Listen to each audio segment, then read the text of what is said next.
ईश्वर को धन्यवाद देते हुए हम आज का ये परिवार के बारे में एक क्लास शुरू करेंगे।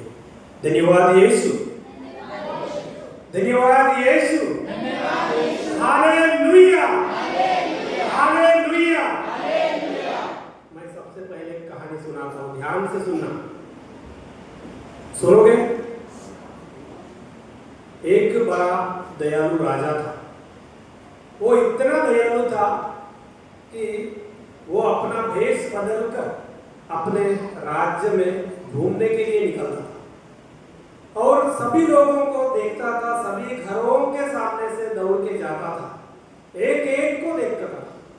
जो परेशानी में है उन लोगों को सहायता करने वाला राजा। एक दिन ऐसे ही घूमने के लिए निकल गया। दिन भर घूमने के बाद में वो थक गया। नगर के बाहर एक बड़ा विशाल वृक्ष था। वो वृक्ष पर बहुत सारी चिड़िया थी। ये राजा थकने की वजह से पेड़ के नीचे आके बैठ गया, शांति से बैठ गया। ये राजा जैसे बैठ गया वैसे एक चिड़िया ने बोला, यहां नहीं वहां है। सुना है? यहां नहीं वहां है। तो दूसरा चिड़िया तुरंत बोला, वहां नहीं यहां। तीसरा चिड़िया बोला, यहां भी नहीं वहां भी नहीं। चौथा बोला, यहां भी है और वहां भी है।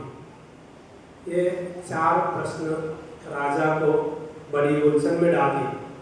राजा मन ही मन सोचने लगा कि ये सवाल क्या है, ये सवाल का जवाब मुझे कहां से मिले। वो सोचते सोचते अपने राज्य में चला गया। बड़े सवेरे से अपने वजीर को बुलाकर बोला कि मुझे ऐसे ऐसे चार सवाल मिले हैं, ये सवालों का जवाब कोई मुझसे देते तो मैं उनको मेरा आधा राज्य उनके नाम कर दूंगा। Hallelujah, hallelujah, hallelujah. मैं आधा राज्य उनके नाम कर दूंगा। मंत्रियों ने बहुत से वो राज्य में रहने वाले ज्ञानी पंडितों को बुलाए। ज्ञानी पंडितों ने बहुत सा उत्तर दिया, लेकिन राजा उनके उत्तरों से या उनके सवाल जवाबों से संतुष्ट नहीं हुआ। तो वहां जब चालू थी, बड़ी सभा चालू थी, वो सभा में एक चोर आया। चोर आके राजा को बोला कि ये चारों सवाल का जवाब मैं आपको दूंगा, सबसे पहले मुझे 4 स्वर्ण मुद्रा दीजिए। मैं 1 सप्ताह के अंदर आपको ये चारों सवालों का जवाब महाराज मैं आपके सामने पेश करूंगा। राजा बड़ी खुशी हो गई, मंत्री लोगों को भी बड़ी खुशी हो गई। ये चोर ने 4 स्वर्ण मुद्रा लेके घर में गया। घर में गया लेकिन वो शांति से सो नहीं पा रहा। वो खाना पानी उसका बंद हो गया क्योंकि वो चोर है। इतने पहले सवाल का जवाब उसके पास नहीं है, लेकिन उन्होंने झूठ बोलकर ये 4 स्वर्ण मुद्रा लेकर गया क्योंकि अपना परिवार चलाने के लिए वो स्वर्ण मुद्रा कुछ काम आ सके, अपने बच्चों को खाना पीना दे सके, अपने बीवी के लिए अच्छा कपड़ा खरीद सके, अपने लिए एक मुद्रा बेचकर घर बनवाए, ऐसे उसके मन में था। वो घर में गए। 1 दिन गया, 2 दिन गया, 3 दिन गया, 4 दिन गया, 5 दिन गया। बड़ी उलझन में था। उसकी वाइफ ने उसको पूछा, उसकी बीवी ने पूछा कि तुम आजकल खाना नहीं खा रहे, क्या हो गया? तब जाकर उन्होंने बहुत डरते डरते बोला कि ऐसा ऐसा हो गया है। राजा को 4 सवाल थे, यहाँ नहीं वहाँ है, वहाँ नहीं यहाँ है, यहाँ नहीं वहाँ नहीं, यहाँ है वहाँ है। ये 4 सवाल है। ये चारों सवाल का जवाब मैं नहीं दे सकता। तो उसकी बीवी बहुत अक्लमंद थी, बहुत होशियार थी। वो तुरंत बोली, आप डरिए नहीं, मत डरो, ये चारों सवाल का जवाब कल हम महाराजा के पास जाके पेश करेंगे।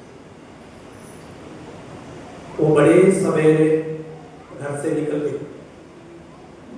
जंगल में रहने वाले एक साधु को उठाकर वहां से ले गए और बोली कि आपको सिर्फ मेरे साथ में महल में आना है, राजा के सामने खड़े होना। साधु को लाके रखी, तुरंत दौड़ के गई।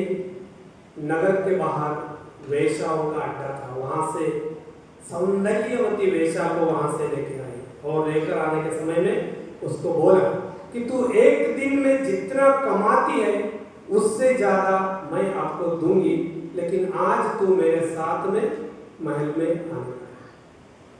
वो दोनों को लेकर महल में पहुंचे। राजा ने तुरंत पूछा कि मेरा पहला सवाल है, यहाँ नहीं वहां है।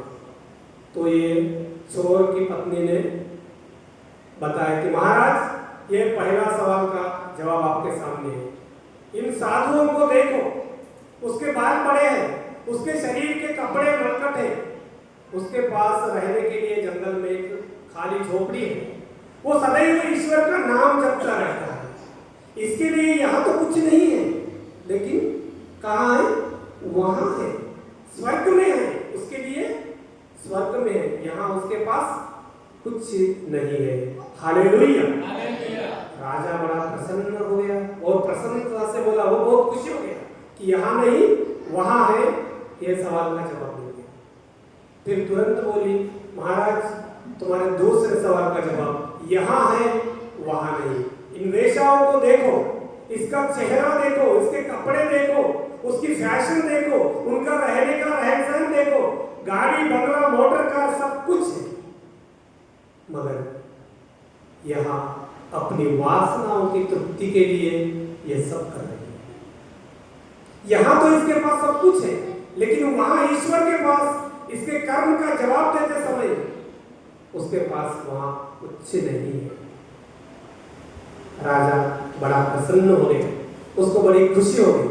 फिर तीसरे सवाल के लिए उन्होंने कहा, देखो महाराज ये मेरा पति है स्वयं, ये चोरी करता है, पकड़ा जाता है, जेल में जाता है, मारा पीटा हो जाता है, घर में खाने के लिए नहीं, पीने के लिए नहीं, रहने के लिए अच्छा घर भी नहीं है, यहाँ भी नहीं है, यहाँ चोरी कर रहे, बदफैली कर रहे, सब लोग बेकार की बात कर रहे, तो इसको यहाँ भी नहीं है और वहां भी नहीं है। हालेलुया। राजा बड़ा प्रसन्न हो गए। सच है, यहाँ नहीं वहां नहीं, ये कहीं का नहीं है, ये बीच में ऐसे ही मरने वाला है। और तीसरा सवाल का जवाब, चौथा सवाल का जवाब देते हुए बोले, महाराज ये चौथा सवाल का जवाब आप स्वयं हैं। आपके पास सब कुछ है, बंगला है, गाड़ी है, धन द्रव्य है, सब कुछ है, वो आपके पास होते हुए आप यहाँ अच्छा से जीवन जीते समय आप गरीबों में जाकर उनका हाल हवाल पूछते हैं, उनको मदद करते हैं, उनको ऊपर उठाने के लिए बहुत कुछ उनके लिए आप कर रहे हैं। इसलिए आप यहाँ भी हैं, आप तो वहाँ भी हैं। हालेलुया। तो चारों सवाल का जवाब वो राजा को मिल गया। फिर राजा ने अपने मुंह से बोला था कि ये चारों सवाल का जवाब मुझे मिलने के बाद मैं मेरा आधा राज्य और मेरी आधी प्रॉपर्टी आपके नाम कर दूंगा। तो तुरंत ये चोर की बीवी ने बोला कि महाराज ये राज्य मुझे नहीं चाहिए, आपका दिया हुआ पैसा भी मुझे नहीं चाहिए, आप ऐसी व्यवस्था कीजिए कि मेरे पति का स्वभाव बदल जाए, आप ऐसी कुछ व्यवस्था कीजिए, ध्यान धारणा पाठ देव परमेश्वर का वचन सुनाने की व्यवस्था कीजिए। यहाँ तो साधु लोग हैं, उनसे व्यवस्था करवाइए ताकि ये वचन सुन के मेरा पति बदल जाए, हम यहाँ जीते समय वहां के लिए कुछ जमा कर सके, कुछ पूंजी इकट्ठे कर सके। Hallelujah, hallelujah. कहानी का सार आपको समझ में आया होगा। आपको कुछ प्रश्न लगा है तो आपके मन में कौन सा प्रश्न है और आप कौन से सवाल को लेके जी रहे हैं, तो हमारे चांदा धर्म प्रांत में ये जीवोत्सव रिट्रीट चलाकर सभी लोगों को यहाँ के लिए और वहाँ के लिए कुछ धन देने के लिए, ईश्वर का नाम स्मरण करने के लिए ये बड़ी रिट्रीट चलाई जा रही है। ये बिशप जी का एक सपना है। तो वही है जीवोत्सव रिट्रीट। आपको जीवन की ओर लेकर जाने वाली ये प्रभु के वचन है। तो हमारी जिंदगी में मैं 4 सवाल जो बोला है तुम मन में रखो कि हम कौन से सवाल के अंदर जी रहे हैं। यहाँ नहीं, वहां है, वहां नहीं, यहाँ है, वहां नहीं, यहाँ नहीं, वहां नहीं, यहाँ है, वहां है। ये चारों सवाल में से हम कौन से सवाल के अंदर जी रहे हैं, हमको ध्यान से मन में रखते हुए हम जीने का है। हम कुछ पवित्र परिवार के बारे में कुछ सीखने जा रहे हैं। तो आपको किसी संत लोगों का नाम याद आता है कि कोई ऐसी संत है कि अपने परिवार के लिए, अपना परिवार अच्छा सुसंस्कृत बनाने के लिए अपनी पूरी जिंदगी दांव पर लगा दी? कुछ नाम याद आता है? आपने संत अगस्तीन का नाम सुना है? सुना है क्या? उसकी माँ का नाम क्या था? संत अगस्तीन के माँ का नाम क्या था? संत मोनिका। हालेलुया, हालेलुया, आमीन। बोलिए आमीन, आमीन। संत मोनिका का जन्म ईस्वी सन 331 में हुआ। एक कैथोलिक परिवार में उनका जन्म हुआ। कैथोलिक परिवार में उनका जन्म हुआ। उसकी शादी 20 साल बाद उसकी शादी अफ्रीका के कार्टेज शहर में रहने वाले एक गैर ख्रिस्तीय परिवार, वो ख्रिस्तीय परिवार नहीं था। हालेलुया, हालेलुया, आमीन। उसकी शादी एक गैर ख्रिस्तीय परिवार में हुई और गैर ख्रिस्तीय परिवार में होते हुए भी उन्होंने अपने पूरे परिवार को कैथोलिक ख्रिस्ती परिवार में कैसे बदल दिया। संत मोनिका के 3 बच्चे थे। 3 में से संत अगस्तीन बड़ा बच्चा 7 साल पूरी नरकमय जिंदगी जीने वाला। संत मोनिका प्रार्थना में जीवन जीके अपनी सासू माँ और अपने पति को पूरा जीवन बदलवाया। जिस समय संत अगस्तीन संत बन गया उस समय उनके माँ बाप इस धरती पर नहीं थे। लेकिन यह संत मोनिका परिवार के लिए कैसे आदर्श बन सकती है? सिर्फ माताओं के लिए आदर्श है? सिर्फ पिताओं के लिए आदर्श है? क्या वो पुरोहितों के लिए आदर्श नहीं है? क्या वो धर्म बहन के लिए आदर्श नहीं है? सभी के लिए आदर्श है। संत मोनिका का रो रो के ईश्वर के पास प्रार्थना करना उसका सबका जिंदगी बदलने के लिए पूरा महत्वपूर्ण है। परिवार बोलने से क्या है? कुटुंब है। कुटुंब देखा है ना? एक परिवार में कितने लोग हैं? माँ बाप। पवित्र परिवार में कितने लोग हैं? कौन से हैं?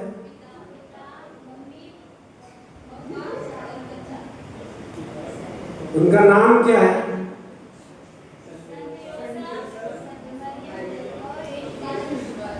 स्वर्गीय परिवार में कितने लोग हैं? स्वर्गीय एक परिवार है क्या? आपको लगता है? तो स्वर्गीय परिवार में कितने लोग हैं? कितने लोग हैं? कौन कौन है? आप लोग नहीं है? फिर हम लोग भी स्वर्गीय परिवार का हिस्सा है। फारज जी ने स्वर्ग में जाने के लिए बहुत अच्छा सिखाया है, तैयारी कर रहे हैं। तो स्वर्ग में जाने का रास्ता क्या है? स्वर्ग में जाने का रास्ता कौन सा है? कौन सा? आत्मिक। स्वर्ग में जाने का रास्ता सबसे छोटा है। स्वर्ग क्या बोलते हैं? स्वर्ग बोलते हैं। तो तुम हमारी जिंदगी में स्वर नहीं गाएंगे तो स्वर्ग कैसे पहुंचेंगे? स्वर्ग पहुंचने वाले लोग माता मरियम का स्तोत्र बाइबल में पढ़ा है, जकरिया का स्तोत्र पढ़ा है, हन्ना का स्तोत्र पढ़ा है, दावीद का स्तोत्र पढ़ा है। ये सब लोग ईश्वर का स्वर्ग आए, ईश्वर का स्वर्ग आने की वजह से वो लोग स्वर्ग में पहुंच गए। हम लोग ईश्वर का स्वर नहीं गाते, अपना ही स्वर गाते। हालेलुया, हालेलुया, आमीन। हम लोग अपना ही स्वर गाते हैं। कौन सा स्वर? हमारे बच्चों के बारे में, हमारे बीवी के बारे में, हमारे माँ बाप के बारे में, ये हम ऐसा ही गाते रहते हैं, इसलिए हम स्वर्ग तक नहीं पहुंचते। लेकिन स्वर्ग जाने के लिए तैयारी जरूर करें, लेकिन स्वर्ग आना हमको उतना पसंद नहीं है। स्वर्ग आने का मतलब है ईश्वर की स्तुति करना। हालेलुया, स्वर्ग आने का मतलब है ईश्वर की स्तुति करना। हम ईश्वर की स्तुति कब गाते? कभी कभी गाते, संडे का दिन या कभी बड़ा त्योहार का दिन जाते हैं बड़ी खुशी से, क्योंकि त्योहार का दिन बड़ा खाना बनता है। वहाँ बहुत सारे फादर लोग आते हैं मिसा चढ़ाने के लिए, बहुत सारे लोग होते हैं, बहुत बड़ा जुलूस चलता है। ऐसे ऐसे समय में हम हमारी श्रद्धा भक्ति जाग उठती। घर जाने के बाद में हमारी श्रद्धा भक्ति जाने कहाँ लुप्त हो जाती है, नहीं पता चलता। Hallelujah, hallelujah, hallelujah, hallelujah, hallelujah, hallelujah. तो अपने परिवार में जीते समय हमारा विश्वास परमेश्वर के ऊपर दृढ़ रहना चाहिए। हमारा विश्वास परमेश्वर के ऊपर कब होता है? जब हमें कुछ मिलता है तब हमारा विश्वास बढ़ता है। अगर जिंदगी में कुछ कठिनाइयां आती तो हमारा विश्वास कमजोर हो जाता है। सच है ना? सच है, कमजोर हो जाता है। होता है क्या नहीं होता? जरूर होता है। हमारा विश्वास कमजोर पड़ जाता है। हमारा विश्वास कमजोर ना होने के लिए हम क्या करना चाहिए? निरंतर प्रार्थना करना चाहिए। बाइबल में हम पढ़ते हैं एक विधवा स्त्री, वो राजा के पास में जाके बार बार बार बार बार बार चिल्ला चिल्ला के बोलते कि मेरे प्रतिवादियों के साथ मेरा न्याय करो, न्याय करो, न्याय करो। वो विधवा की प्रार्थना, वैसे निरंतर प्रार्थना करना है। और प्रार्थना करने के समय कुछ उत्तर नहीं मिलते तो हम धैर्यशाली बनना है, निराश नहीं होना चाहिए। परमेश्वर आज नहीं तो कल जरूर देंगे। Hallelujah, hallelujah, hallelujah. और प्रार्थना करके करके करके करके हमारा स्वभाव, दयालुता का स्वभाव धारण करना चाहिए। अगर हमारे में दयालुता नहीं है तो हम किसी को स्वीकार नहीं कर सकते। स्वीकार कर सकते? स्वीकार नहीं कर सकते। हमको स्वीकार करने का है तो हम दयालु बनना है, धैर्यशाली बनना है, यानी निराश नहीं होना है, विनम्रता धारण करना। कैसे रहना? कुछ भी हो, हमें कोई कुछ बोले तो भी हम कुछ नहीं बोलना चाहिए। हम बड़ी धैर्यता से शांत रह के सोचना है। परमेश्वर का आत्मा हमें जरूर समझा देगा। वो आत्मा की आवाज सुनना है। वो आत्मा की आवाज सुनने के लिए प्रार्थना की जरूरी है। Hallelujah, hallelujah, hallelujah. और कभी भी ना हारने वाली आशा, परमेश्वर के ऊपर आशा बनाए रखना। आज नहीं तो कल मेरा परमेश्वर मुझे जरूर देगा। संत मोनिका को उसका बेटा का परिवर्तन करने के लिए, उसके पति का परिवर्तन होने के लिए पूरे 17 साल से ज्यादा उन्होंने निरंतर प्रार्थना की। 17 साल। हम 5 मिनट प्रार्थना करने के लिए थक जाते हैं। Hallelujah, hallelujah, hallelujah. और उसके बाद में क्षमा लें। हम पारिवारिक जिंदगी में जीने के समय क्षमा नहीं करते। हम सब कुछ देने के लिए तैयार हैं, हमारा पैसा देने के लिए तैयार है, लेकिन हमारे अपराधियों को हम क्षमा करने के लिए तैयार नहीं है। Hallelujah, hallelujah, hallelujah. क्षमा देने के लिए अपना मन हृदय से क्षमा देना। हम हृदय से क्षमा नहीं देते तो हमें कुछ भी नहीं मिलने वाला। परमेश्वर प्रेम है। हम अपना यूहन्ना का सुसमाचार में 3 अध्याय में पढ़ते हैं, ईश्वर ने हमसे इतना प्यार किया, इतना इतना इतना प्यार किया कि उसकी वजह से अपना इकलौता एक पुत्र हमें दे दिया। Hallelujah, hallelujah. चाहे ईश्वर को अपना इकलौता पुत्र देने की क्या जरूरत थी? परमेश्वर कुछ भी कर सकता था, लेकिन अपने पुत्र को देकर वो भी कैसे दिया? क्रूस पर मरने के लिए छोड़ दिया। क्यों? इतना ही मतलब है कि वो क्रूस को देखो कि ईश्वर को इतना दुख उठाना पड़ता है, तो हम लोग तो इंसान हैं, इंसान का तो कोई खेल नहीं, उसको दुख उठाना ही पड़ता है। अगर अपनी जिंदगी में दुख नहीं है, सुख ही सुख है, तो हम नरक के पुत्र बन जाएंगे। कोई आदमी जानबूझकर दारू पीने के लिए जाएगा? पैसा है तो जाएगा, पैसा नहीं है तो नहीं जाएगा, पैसा नहीं है तो नहीं जाएगा। ये सब दुख का कारण पैसा बन जाता है। सही है, हम पैसों से सोना खरीद सकता है, सोने के लिए बेड खरीद सकते हैं, लेकिन पैसों से नींद नहीं खरीद सकते। Hallelujah, hallelujah, hallelujah. हम पैसों से नींद नहीं खरीद सकते। अपना जीवन आध्यात्मिक जीवन बनवाना है। हम कैसे अपना जीवन आध्यात्मिक कैसे बनवाते? ये सब समय कठिनाइयां है, तकलीफ है, कुछ भी दुख है, तो भी ईश्वर का नाम हमारे मुंह में रहना चाहिए, कभी भी। सच है ना? अपने मुंह में ईश्वर का नाम है तो क्या मिल सकता है? तारण मिल सकता है। हम न्यायी नहीं कहला सकते, यानी आध्यात्मिक नहीं बन सकते। इसीलिए अपने दिल से ईश्वर को स्वीकार करना है, अपने दिल में सदैव ईश्वर को रखना है।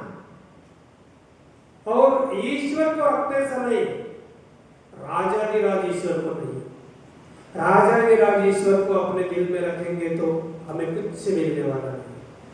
क्रूसित यीशु को अपने मन में रखना है, क्रूसित यीशु को अपने दिल में रखना है। फादर जी ने बहुत अच्छा से बताया था कि यीशु को कोड़ों से मारा गया था, उसके शरीर की पूरी छलनी की गई थी। वो समय मुझे दुख हुआ, क्योंकि वो यीशु के बारे में या यीशु का दुख वो के बारे में सुनने के लिए मुझे दुख लगता है, क्योंकि इतना दुख उन्होंने सहन किया। लेकिन ईश्वर को, ईसा मसीहा को केवल 29 कोड़े मारवाए गए। क्यों? 40वां क्यों नहीं, या 38 क्यों नहीं?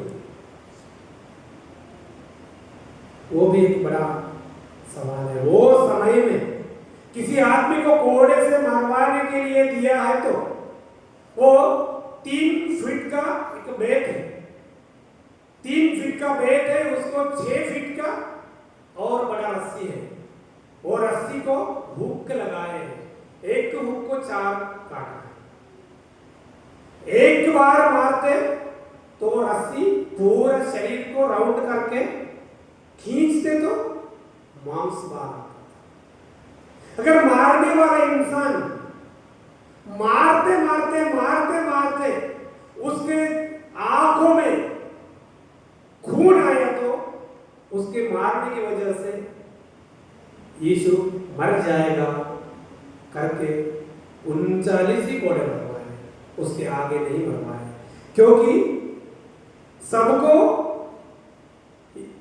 क्रूस पर देने की इच्छा थी। यीशु को क्रूस पर ही ठोका जाकर मारा चाहिए, लेकिन शैतान को यह मंजूर नहीं था, यीशु क्रूस पर न मरे। अब कभी कभी हमको लगता है कि यीशु क्रूस पर मर गए, नहीं मरना चाहिए था, लेकिन शैतान बहुत बार कोशिश किया कि क्रूस पर यीशु ना मरे। अगर यीशु क्रूस पर नहीं मरता तो ईश्वर की हार और शैतान की जीत होती। Hallelujah, hallelujah. ये नहीं चाहता शैतान कि यीशु क्रूस पर मरे। Hallelujah, hallelujah, hallelujah. स्वर्ग नरक के बारे में हम लोग बात करते हैं। अगर आपको कोई बोला स्वर्ग से जिंदा आदमी कोई स्वर्ग में गया नहीं, मरा हुआ आदमी वापस आया नहीं, तो फिर ये स्वर्ग और नरक कहाँ है? ऐसा आप लोगों को कोई सवाल पूछे तो आप क्या जवाब देंगे? ये सारे विश्वास छोड़ देंगे? छोड़ देंगे? मैं तो छोड़ने वाला हूं। Hallelujah, hallelujah. मगर एक सोचने की बात है, अभी बात चालू है, आप लोगों के बीच में ये सवाल नहीं आया होगा। मुझे किसी अन्य धर्मों के लोगों ने पूछा एक बात, जिंदा आदमी कोई स्वर्ग में नहीं जाता और मरा हुआ आदमी वहीं से वापस नहीं आया, तो ये स्वर्ग की खोज किसने की? स्वर्ग की खोज किसने की? तो फिर ये झूठ है कि स्वर्ग और नरक का लालच नहीं दिखाना, स्वर्ग का लालच नहीं दिखाना या नरक का भय भी नहीं दिखाना। ऐसे सवाल लोगों के बीच में मैं उन लोगों से बोला, बड़ी ध्यान से बोला कि परमेश्वर ने इंसान को बनाया है। आप लोग देख सकते हैं, मेरे को हाथ है, देखा है, सर है ना, पैर है, मैं मोड़ से गाड़ी चलाते यहां तक आया है, इतना ही देखा। लेकिन परमेश्वर ने इंसान को बनाते समय परमेश्वर का सांस यानी परमेश्वर की जान हमारे बीच में जो डाला है, उसको कौन देख सकता है? कोई साइंस आज तक दिखा के दिया है क्या? हमारे जिंदगी में हम कैसे जीते हैं, जिए हैं, हम कैसे बात करते हैं, तो हमारे अंदर जो एक जान है, वो जान ईश्वर की है, वो हम नहीं देख सकते। तो ऐसा ही है ईश्वर की सृष्टि में, ईश्वर ने जो सृष्टि किया वो ईश्वर को सब देख सकते हैं, लेकिन हमने ईश्वर को नहीं बनाया, हमने ईश्वर को सृष्टि नहीं की, इसीलिए ईश्वर को हम नहीं देख सकते। ईश्वर कैसा है हम नहीं देख सकते। करके तो हम बाइबल में पढ़ते हैं कि तुम जब कोई गरीब की सेवा करते तो गरीब लोग या मैं तुम्हारे साथ हूं, तुमने उसको खिलाया है, वो मेरे के लिए खिलाया है। ऐसे ईश्वर ने यानी यीशु ने हमको सिखाया है। Hallelujah, hallelujah, hallelujah. ये रही स्वर्ग नरक की बात। कभी हमारे मन में सवाल आता है तो हमारा विश्वास इधर उधर हो जाता है। हमारे बहुत से कैथोलिक ईसाई परिवारों में से बहुत से भाई लोग आज दूसरे गुटों में चले गए हैं, दूसरे गुटों में प्रार्थना करने के लिए चले गए। क्यों? ऐसे ही कुछ कोई आदमी ने हमको सवाल कर दिया तो हमको उनको जवाब देने के लिए कभी कभी हमारे पास कुछ नहीं रहता। इसलिए ध्यान से रखना है, मन में पूरा विश्वास करना है कि यीशु जिंदा है, यीशु आया है, आने वाला है, वो सदा सर्वदा है। Hallelujah, hallelujah. तो परिवार ऐसे ही होते जा रहा नहीं है। आजकल परिवार कैसे बन रहे हैं? तुमने कौन से परिवार बनते हुए देखा है? Arrange marriage, love marriage. Love marriage भी है, परिवार बनते हैं, है ना? लेकिन अरेंज मैरिज कैसे बनता था? पूर्वजों से कोई बड़े बुजुर्ग जाके एक लड़की अपने लड़के के लिए देख के आते, उनके साथ शादी करवाते, वो मिलजुल के रहते, अच्छे से रहते। उस समय के बच्चे माँ का दूध पीने के समय में माँ का मुंह देखकर दूध पीते थे। हालेलुया। माँ का मुंह देखकर उस समय के बच्चे माँ का दूध पीते थे।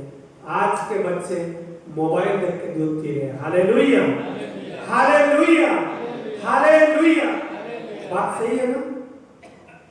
माँ मेरा शरीर सुडौल रहना चाहिए बोलकर अपने शरीर का दूध पिलाना छोड़कर एक बोतल में दूध देती है, कपड़ा लपेटती है, बच्चों के हाथ में मोबाइल थमा देती है और बोतल मुंह में डाल देती है, माँ बाहर चली जाती है। Hallelujah, hallelujah. तो परिवार में प्रेम कहां से आएगा? कहां से आएगा? बच्चा तो मोबाइल देख के दूध पी रहा है, माँ को देखा ही नहीं। तो माँ बड़ी होने के बाद या बच्चा बड़ा होने के बाद में, वो उसकी शादी होने के बाद में वो माँ बाप को संभालने के लिए जाएगा? नहीं जाएगा। क्यों नहीं जाएगा? क्योंकि रिश्ता ही मजबूत नहीं है। रिश्ता मजबूत नहीं है तो परिवार मजबूत नहीं है। तो हम ये बात यही छोड़ के और थोड़ा अलग बात करने के लिए जाएंगे। कौन सी बात? हम सब लोग प्रार्थना करते हैं। प्रार्थना करते हैं क्या? आप सब लोग प्रार्थना करते हैं? कहाँ रखा चाहिए? देखो,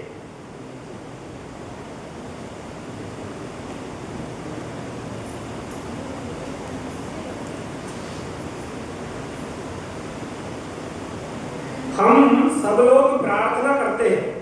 प्रार्थना करते क्या बोलकर प्रार्थना करते?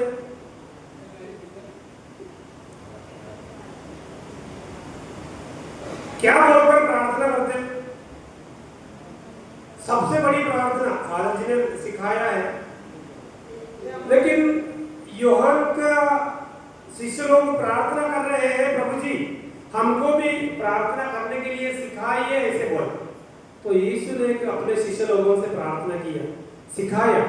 क्या सिखाया? क्या बोल के प्रार्थना सिखाया? ये हमारे पिता। हम शुरुआत में बोले ये हमारे पिता, ये हमारे पिता बोलकर हम परिवार में प्रार्थना करना शुरुआत करते हैं। तो परिवार में हमारा रिश्ता कैसे है जब देखते हैं।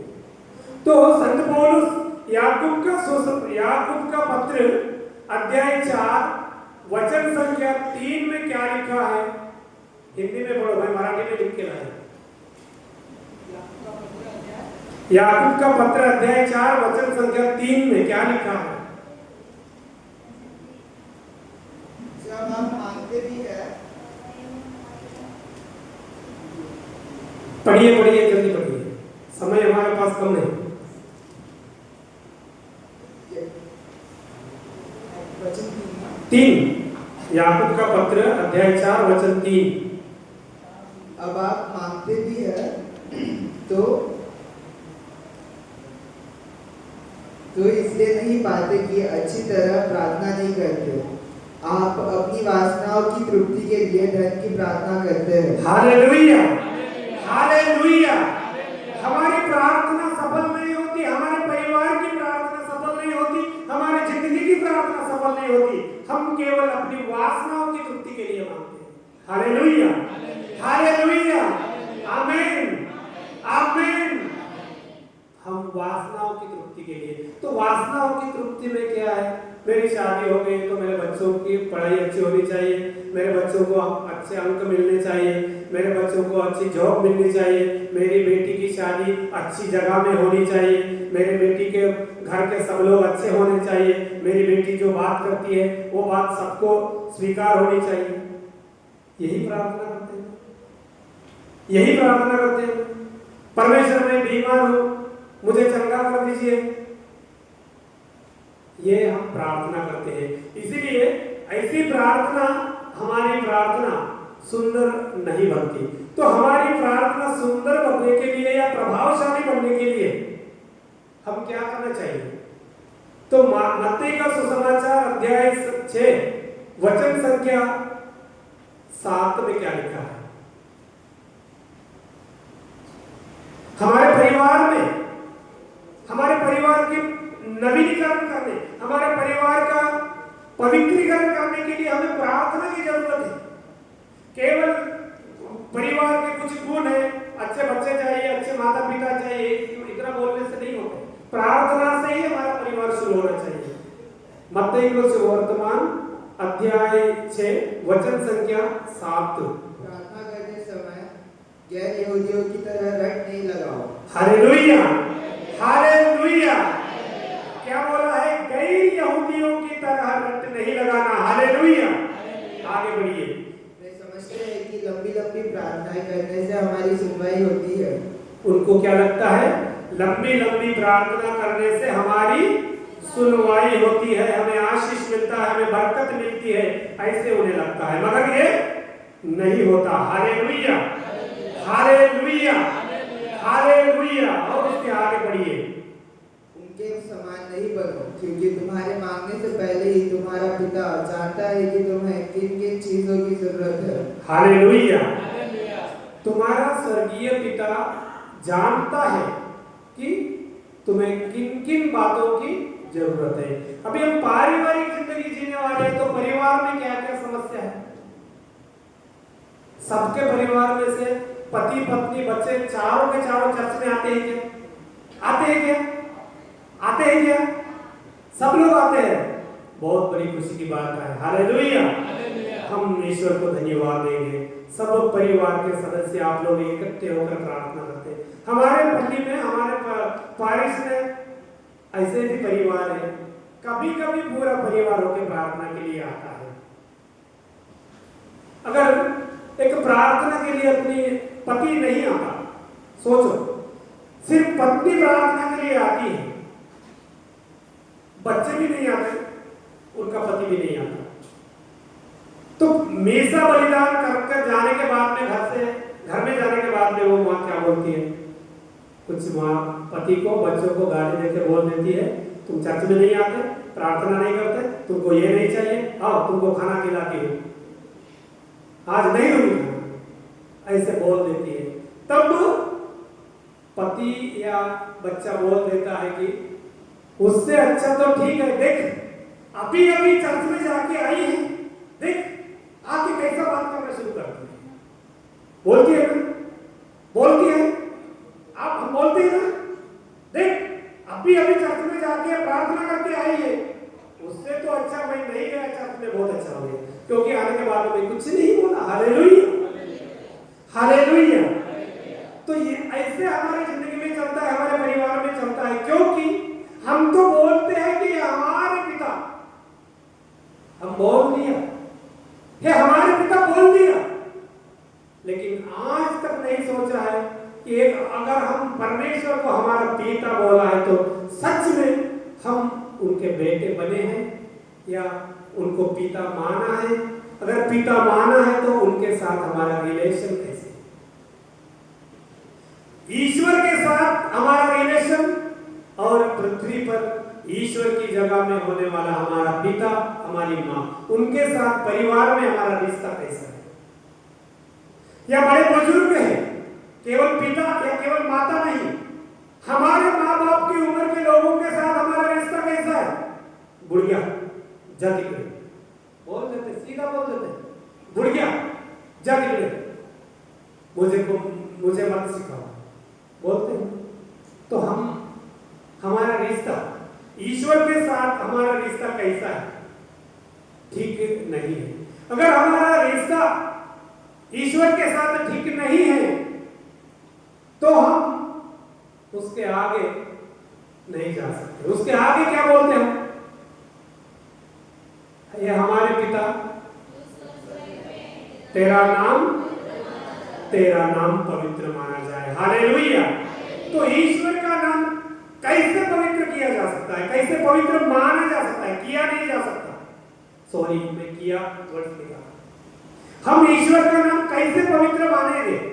हमारे परिवार में, हमारे पल्ली में, हमारे चर्च में, हमारे मोहल्ले में, हमारे स्कूल में, हम जहां काम करते वहां में, हमारे पड़ोसियों में, हमारे अधिकारियों में, हमारे नेताओं के बीच में हम ईश्वर का नाम कैसे पवित्र मानेंगे? हम कभी सोचा ही नहीं। हम ईश्वर का नाम पवित्र करने के लिए नहीं जी रहे हैं, ईश्वर का नाम बदनाम करने के लिए जी रहे हैं। खा खाया, गाड़ी में बैठ के जा रहे, पेट करके जा रहे, हम रास्ता पर थूकने का अधिकार किसने दिया? हम तो हमारे माँ बाप का नाम मिट्टी में मिला रहे हैं, हमारे माँ बाप का नाम अपवित्र कर रहे हैं। जब रिश्ता आता है, अगर कोई आपसे बोले कि किसका लड़का है, सबसे बेकार है, उसका बाप भी उसका बेकार है, मुझे बेकार बोला तो नहीं चलता, लेकिन बाप का माँ का नाम बोला तो हमको गुस्सा आता है, आता है, सच में आता है। हालेलुया। तो अगर हमारे माँ बाप का नाम हम कब बड़ा करेंगे, पवित्र करेंगे? कुछ भी हो, अगर हम ईश्वर के साथ, ईश्वर को है हमारे अब्बा बाबा बोला है, तो हम उसके गोदी में बैठना चाहिए, ईश्वर से बोलना चाहिए, हे परमेश्वर, हे पिता, हे अब्बा, मुझे आज स्कूल जाना है, लेकिन क्या करूं, मेरा पेंसिल नहीं है, वो मेरी माँ भी घर में नहीं है, तो कैसे भी मुझे कोई वहां मिलेगा, दिलवाएगा, कोई देगा। अब्बा बाबा, मुझे प्रबंध करना। ईश्वर के साथ अगर हमारा रिश्ता अच्छा है, तो वो ईश्वर हमें कभी छोड़ने वाला नहीं है। इसके लिए मत्ती का सुसमाचार अध्याय 6 वचन संख्या 33 में क्या लिखा है? हालेलुया। क्या लिखा है? जो निकालो और पढ़ो। अध्याय 6 वचन संख्या 33।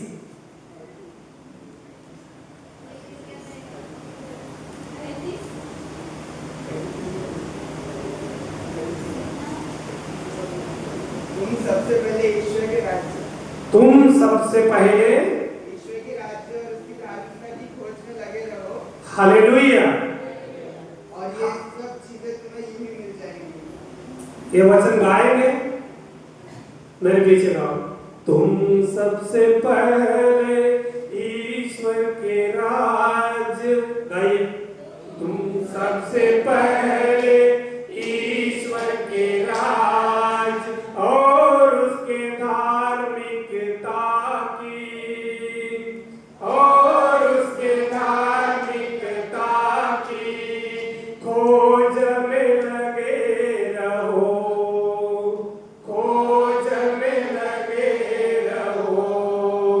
तुम सबसे पहले ईश्वर के राज और उसके धार्मिकता की खोज में लगे रहो। ये सब चीजें तुम्हें यूं ही मिल जाएगी, ये सब चीजें तुम्हें यूं ही मिल जाएगी। Hallelujah, hallelujah, hallelujah. तो हम सबसे पहले ईश्वर का राज्य और उसकी धार्मिकता को बाजू में रख के, हम सबसे पहले मेरे वाइफ को कुछ अच्छा साड़ी दिलाना है, मेरे बच्चों को नौकरी के लिए मुझे कोशिश करना है, मेरी बेटी की शादी के लिए कुछ अच्छा लड़का ढूंढना है। ये हम ढूंढने के लिए जाते हैं। Hallelujah, hallelujah, hallelujah. तो ईश्वर का नाम हम पवित्र मानने के लिए हम जहां भी काम करते हैं, स्कूल में काम करो, WCM में काम करो, कोई ऑफिस में काम करो, मंत्रालय में काम करो, तहसील ऑफिस में काम करो, कहीं पे भी काम करो, तो ईश्वर का नाम पवित्र होने के लिए हम ईश्वर को बोलने का है कि हे ईश्वर, हे आबा पिता, मैं प्रार्थना करता हूँ, मेरा तहसीलदार साहब, मैं तहसील ऑफिस में काम करता हूँ, तो मेरा तहसीलदार का जिंदगी में तेरा नाम पवित्र माना जाए, वो मेरा हेड बाबू है, उसकी जिंदगी में तेरा नाम पवित्र माना जाए। कभी हमने ऐसे बोला है क्या? नहीं। हम ये तक नहीं बोला है कि हे ईश्वर, मेरे वाइफ के जिंदगी में तेरा नाम पवित्र माना जाए, मेरे पति के जिंदगी में तेरा नाम पवित्र माना जाए, मेरे माँ के नाम में तेरा नाम पवित्र, मेरे माँ की जिंदगी में तेरा नाम पवित्र माना जाए, मेरे बच्चों के जिंदगी में तेरा नाम पवित्र माना जाए। हमने कभी नहीं बोला। Hallelujah, hallelujah, hallelujah, hallelujah, hallelujah. तो हम कभी ऐसे मांगते ही नहीं, ऐसे पवित्र नाम करने के लिए चाहते ही नहीं, तो हमें कुछ मिलने वाला नहीं है। और आगे और क्या है? और क्या सिखाया है? हे हमारे पिता, तू जो स्वर्ग में है, तेरा नाम पवित्र माना जाए, तेरा राज्य आए। अभी हमने बोला है कि हम सबसे पहले ईश्वर के राज्य और उसकी धार्मिकता की खोज में लगे रहो। तो ईश्वर का राज्य के बारे में हम सोचते नहीं, हम हमारे जिंदगी के बारे में, हमारे राज्य के बारे में, हमारे परिवार के बारे में हम ऐसे ही खोजने के लिए जाते करके हमें ईश्वर का राज्य नहीं मिलता। कभी हमने सोचा है कि हे ईश्वर, तूने हमारे लिए तेरे पुत्र को तो दे दिया तो अच्छी बात है, कोई बात नहीं, वो आया, हमको कुछ सिखाया, वो बहुत बड़ी अच्छी बात हो गई, लेकिन अभी तुम क्रूस पर मरने के लिए क्यों दिया? कभी सवाल मन में आया है? नहीं आया। वही बात जब यीशु गेत्सेमानी बाग में प्रार्थना करने के समय एक क्षण में यीशु पूरा डर गया, पूरे उसकी रूह कांप उठी, वो पूरा अंदर दम से हिल गया, उसका मरण उसको देख सकता था, वो डर गया। तब बोला, हे ईश्वर, अगर आपकी इच्छा है तो ये प्याला मुझसे दूर हटा दीजिए। Hallelujah, hallelujah. तुरंत यीशु और अपनी जगह में आया, तुरंत बोला कि ये ईश्वर की इच्छा नहीं है, मुझे क्रूस पर मरना चाहिए। तुरंत बोला, आपकी इच्छा मुझ में पूरी हो जाए। क्या बोला? आपकी इच्छा मुझ में। हम एक बार तो भी बोला है कि अपने बाप को, हमारे बाप को हम जाके कुछ बाप से मांगा है, बाप ने नहीं दिया, तो हम ऐसे बोल के आया है क्या, आपकी इच्छा नहीं है तो पिताजी मत दे दो, बोल के ऐसे गए क्या?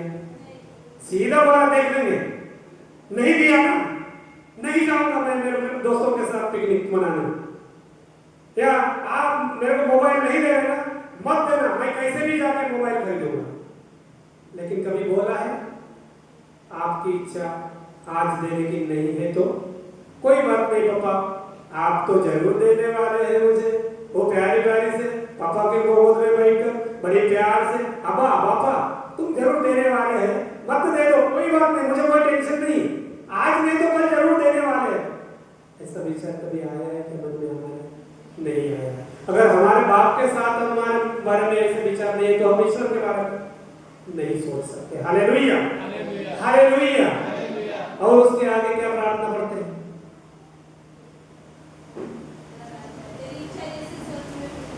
तेरी इच्छा जैसे स्वर्ग में पूरी होती है वैसे पृथ्वी पर पूरी हो जाए। स्वर्ग में तो ईश्वर की इच्छा पूरी होती है, क्यों? क्योंकि स्वर्ग में सब दूतगण हैं, सब संतगण हैं, ईश्वर के सामने उसकी स्तुति करने वाले बड़े बड़े महादूत हैं, ईश्वर का संदेश लेकर जाने वाले दूत हैं, इसीलिए स्वर्ग में उसकी इच्छा पूरी होती है। लेकिन स्वर्ग में हमारी इच्छा पूरी कर, हम ऐसा प्रार्थना करना चाहिए, जैसे स्वर्ग में तेरी इच्छा पूरी होती है वैसे स्वर्ग में मेरी पृथ्वी पर मेरी इच्छा पूरी हो, मेरे परिवार में मेरी इच्छा पूरी हो, मैं जो बोलता हूं वही मेरी पत्नी करनी चाहिए।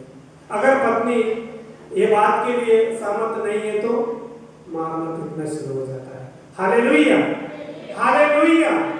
गाली गलौज शुरू हो जाता है। तो परिवार में शांति कैसे आए? स्वर्ग में तो परमेश्वर की इच्छा पूरी होती है, लेकिन पृथ्वी पर इच्छा पूरी करना परमेश्वर की इच्छा नहीं है, वो परमेश्वर की इच्छा पूरी करना हमारा कर्तव्य है, हमारा दायित्व है, हम पूरी करना चाहिए। कि स्वर्ग में आपकी इच्छा पूरी करने के लिए तो स्वर्गदूत है, संतगण है, सब लोग हैं, सभी पवित्रगण हैं। तो पृथ्वी पर हम क्या पापी बने हैं? आप लोग सब पापी है क्या? है क्या? है क्या? है क्या? तो हम सब लोग अगर पापी है तो हम ईश्वर से कैसे मेल कर सकते हैं? हालेलुया।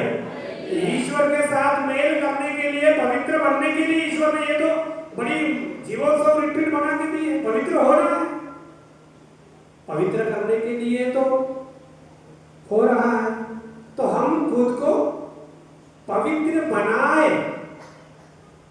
फादर जी ने बहुत अच्छा से बताया था, दो मोमबत्ती है ना, एक जगह में रखा है, एक जल के पूरी जल गई, दूसरी जलते जलते नीचे गई, बुझ गई, उसमें से इतना टुकड़ा बुझ गया, वो एक हो गई, वो मोमबत्ती ऐसी ही रह जाती, वैसे हम चर्च में आते हैं, मिस्सा बलिदान में भाग लेते हैं, घर में जाते हैं, तो भी ऐसा कुछ नहीं होता। नहाए धोए मैल निकलते, मन वैसे ही रह जाता है। मीन सदा जल में रहे, धोए बास न जाए। मीन सदा जल में रहे, धोए बास न जाए। हम सब समय प्रार्थना कर रहे, भोग कर रहे, मिस्सा बलिदान में जाकर सब कुछ कर रहे, बोलते हैं मछली तो पानी में है, फिर निकालो और धो उसको, उसकी बात गई है। वैसा ही हमारा है।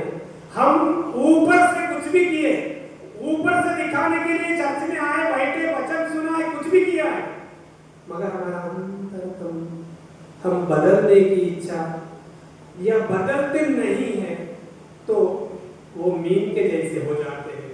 नहाए धोए मैल न जाए, जो मन में हो जाए। मीन सदा जल में रहे, धोए बास न जाए।